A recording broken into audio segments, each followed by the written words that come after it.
Hello दोस्तों, नमस्कार। एक बार फिर से स्वागत है आपका हमारे इस नए वीडियो में और आप देख रहे हैं आपका अपना चहेता यूट्यूब चैनल गांव का चौराहा। दोस्तों, जैसा कि आप सभी लोग बहुत ज़्यादा परेशान भी हैं और बहुत सारे सवाल भी हैं, खासकर यह वीडियो हमारे जो नए दर्शक हैं, जो नए किसान हैं, जिन्होंने अभी अपना नया आवेदन किया है और वो अब अपनी समस्या का समाधान चाहते हैं, ये वीडियो उनके लिए है। दोस्त, अगर आप हमारे पहले ग्राहक या यूँ कह लें आप पहले दर्शक हैं या आप पहले किसान हैं जो अभी अपना नया आवेदन किए हैं, नए किसान हैं और पीएम किसान सम्मान निधि में नया आवेदन करके आप पीएम किसान सम्मान निधि की तरफ से मिलने वाली जो 2000 रुपये की किस्त है उसका लाभ लेना चाहते हैं, तो दोस्त ये वीडियो आपके लिए बेशक बहुत ज़्यादा ज़रूरी हो जाता है। साथ साथ आपको हम यहाँ पे कंप्लीट इन्फॉर्मेशन देंगे। देखिए, जैसा कि आप अपने मोबाइल फ़ोन की स्क्रीन पर देख रहे हैं कि अगर आपने अपना फॉर्म भरा हुआ था और स्टेटस में अब आपका यहाँ पे रिजेक्टेड बाय स्टेट लिख करके आ रहा है, ध्यान दीजिएगा, रिजेक्टेड बाय स्टेट लिख के आ रहा है, तो आपको क्या करने चाहिए, क्या निर्देश आपके लिए होते हैं, आपके लिए क्या कायदे कानून नियम हैं, क्योंकि यहाँ पे जो रिजेक्शन है वो स्टेट लेवल से आया है। ठीक है, स्टेट लेवल से रिजेक्शन आने का मतलब क्या होता है, ये सारी चीज़ें आपको बताएंगे। पर दोस्त, उससे पहले अगर आपने अभी तक अपने वीडियो को लाइक नहीं किया है तो लाइक कर दीजिए फटाफट, इसमें कोई संदेह नहीं होना चाहिए, बिल्कुल फ्री का काम है। साथ ही साथ अगर आपने अभी तक हमारे चैनल को सब्सक्राइब करके बेल के आइकन को नहीं दबाया है तो ज़रूर हमारे चैनल को सब्सक्राइब कर लीजिए और बेल के आइकन को दबाना मत भूलिएगा, क्योंकि अब पीएम किसान सम्मान निधि की जो भी जानकारियां होंगी वो सिर्फ और सिर्फ आपको अपने इस यूट्यूब चैनल पर अच्छे से और बेहतर से समझाने वाले जो काम है वो हम आपको यहाँ पे बताते रहेंगे। दोस्तों, जैसा कि आप जानते हैं कि हम आपको यहाँ पे विस्तार से बताते हैं, तो फिर से अपने जो नए किसान भाई हैं उनको विस्तार से बताएंगे और सारी चीज़ें समझाएंगे। देखिए, जब भी आप अपना पीएम किसान सम्मान निधि का फॉर्म भराते हैं उसके बाद में आपको लालसा होती है कि भाई देखिए, अभी बहुत सारे लोगों को पैसे आए हैं, बहुत सारे लोगों ने पैसे निकाले हैं और कुछ लोगों को अभी 29 नवंबर को भी पेमेंट आया हुआ है। जी हाँ, 29 नवंबर को भी पेमेंट जारी किया गया है, जबकि आप जानते हैं 15वीं किस्त के साथ साथ में 15 नवंबर को पैसा आया था। अब क्या होता है, जब आप अपने फॉर्म को चेक करना चाहते हैं तो आप आते हैं फार्मर कॉर्नर में, और फार्मर कॉर्नर में आने के बाद में status of self registered farmer या CSC फार्मर के ऑप्शन में जाकर के आप यहाँ पे अपना आधार नंबर दर्ज करते हैं, जैसा कि हमने यहाँ पे दर्ज कर दिया है। लाइव जाके दिखा रहे हैं, इसलिए हमारे वीडियो को जरूर लाइक कर दीजिएगा। दोस्तों देखिए, गोपनीयता को भंग नहीं करना चाहते, पर बताने के लिए कुछ चीज़ें होती हैं जो दिखानी पड़ती हैं, पर कुछ चीज़ें छिपानी भी पड़ती हैं। अब क्या करेंगे, आधार नंबर डाल दिया हमने, उसके बाद में कैप्चा कोड डाल के सर्च कर देंगे। जैसे ही हमने सर्च किया तो आप देखेंगे कि आपके सामने खुल जाता है क्या, यहाँ पे आप ध्यान दीजिएगा, यहाँ पे लिखा है status of self registered farmer. ठीक है, ये यहाँ पे आ जाता है आपके सामने कुछ डेटा ऐसा। फिर जब थोड़ा सा आप नीचे जाते हैं तो आपको वो सारी जानकारियाँ यहाँ पे दिखाई देती हैं जो आपको कहीं ना कहीं थोड़ा सा परेशान करती हैं। फिलहाल के लिए आपको बता दें, यहाँ पे फार्मर का नाम होता है, यहाँ पे उनके पिता पति का नाम होता है, आधार नंबर के आखिरी 4 अंक होते हैं, मोबाइल नंबर जो आपने रजिस्टर किया होगा। ध्यान दीजिएगा, मोबाइल नंबर आपको यहाँ पे चेंज करने का एक मौका भी मिलेगा।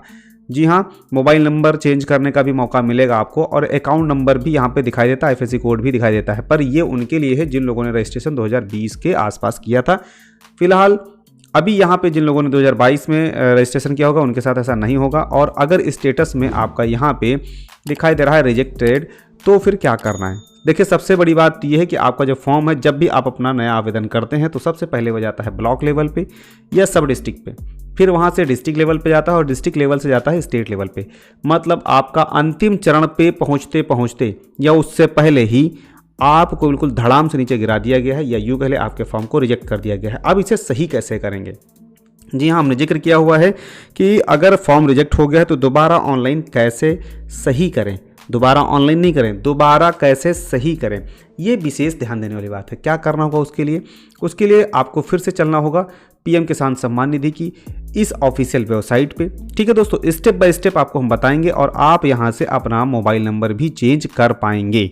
ऐसी वेबसाइट पे आने के बाद में आपको थोड़ा सा नीचे स्क्रॉल डाउन करके जाना होगा और यहाँ पे आने के बाद लिखा रहता है updation of self registered farmers. ठीक है, इस वाले ऑप्शन पे जाकर के आपको क्लिक कर देना होगा। दोस्तों, जहाँ पर भी आपको समझ में ना आए वहाँ पे वीडियो को रोक करके आप हमें बता दीजिएगा कि कितने मिनट कितने सेकंड पे आपको चीज़ें समझ में नहीं आई, तो हम आपको अगले वीडियो में विस्तार से बता पाएंगे। साथ साथ अगर आप भी अपना सवाल हमें भेजना चाहते हैं तो आप हमारे व्हाट्सएप नंबर, जो कि आपको हमारे चैनल के बायो में मिल जाएगा, वहाँ से आप हमें व्हाट्सएप भी भेज सकते हैं।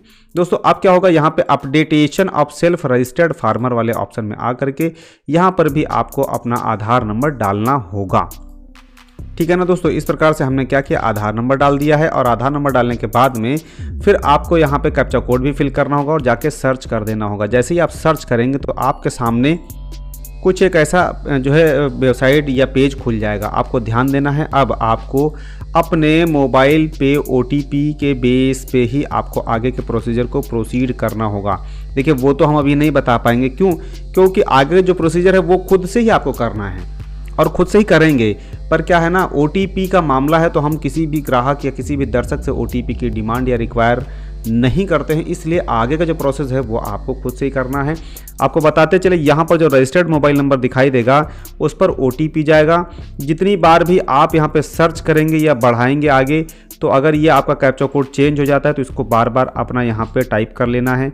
ठीक इस प्रकार से आप जब कर लेंगे तो आपके सामने एक ऐसा पेज खुल जाएगा जिसको आपको क्या करना है, बहुत सहूलियत के साथ में सारी चीज़ें फिल कर लेनी है। ठीक है, इस प्रकार से फिल करने के बाद में आपको और थोड़ा सा ध्यान देना होगा कि आपको और क्या करना है। इस प्रकार से आपको नीचे जा करके जो एक PDF अपलोड करने का ऑप्शन होता है वहाँ पे जा करके आपको अपना जो इंतखाब और खतौनी है उसे फिर से जो है अपलोड करना होगा।